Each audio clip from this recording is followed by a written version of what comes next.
প্রান্তিক পরীক্ষা 2025 এর সিলেবাস অনুযায়ী প্রাথমিক গণিত দ্বিতীয় শ্রেণী পৃষ্ঠা নং 43 নিয়ে আজকে আমরা আলোচনা করব। তাহলে দেখো 43 পৃষ্ঠা রয়েছে একক দশক। একক দশক স্থানে কিছু ব্লক দেওয়া রয়েছে, আর পাশে দেখো বলা রয়েছে আমরা স্থানীয় মান বের করে সংখ্যা দুটি সাজিয়ে নিই। তাহলে আমরা স্থানীয় মান বের করব, মানে একক স্থানে কয়টি ব্লক রয়েছে এবং দশক স্থানে কয়টি ব্লক। তাহলে একক স্থানে দেখো আমরা প্রথম গড়ে দেখো কয়টি ব্লক দেখতে পাচ্ছি, 1 2 3 4 5 6 7 8। কয়টি ব্লক রয়েছে এখানে? 8টি ব্লক রয়েছে। আর পরে গড়ে রয়েছে 1 2 3 4, কতগুলো রয়েছে? 4টি রয়েছে। দশক স্থানে দেখো রয়েছে 1 2 3, প্রথমটি রয়েছে 3, দ্বিতীয়টি রয়েছে 2। এই তো আমরা স্থানীয় মান বের করলাম এবং সাজিয়ে নিলাম। 2 দেখো এখানে রয়েছে 2 আর উপরে রয়েছে 3, 8 4।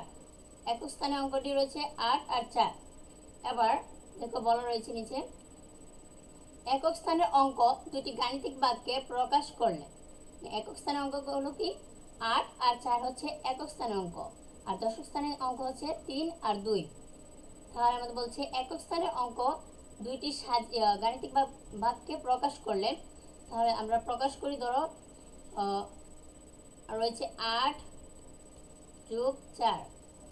গাণিতিকভাবে প্রকাশ করলে 8-এর সাথে 4 যোগ করলে কত হয়? 12। তাহলে আমরা 12 লিখলাম, এতে লিখলাম। এরপর দেখো বলা হয়েছে 12 হলো 1 10 2, কত? 12। 1 10 2 হচ্ছে 12। এবার একক স্থানে 2 লিখি, তাহলে একক স্থানে অঙ্কটি হচ্ছে 2। 12-র মধ্যে একক স্থানে অঙ্কটি হচ্ছে 2। তাহলে আমরা 2 লিখলাম প্রথমে, এতে লিখলাম। পরে দশকের অঙ্কের সাথে, দশকের করে যে অঙ্কগুলো রয়েছে 3 আর 2, এর সাথে কত যোগ হবে? 1 যোগ হবে। তাহলে 3 আর 2 যোগ করলে কত হয়? 5। 3 আর 2 যোগ করলে হয় 5। 5-এর সাথে যদি আমরা 1 যোগ করি তাহলে কত হয়? 6। তাহলে আমাদের রয়েছে 38 যোগ 24 যোগ করলে কত হয়? 62।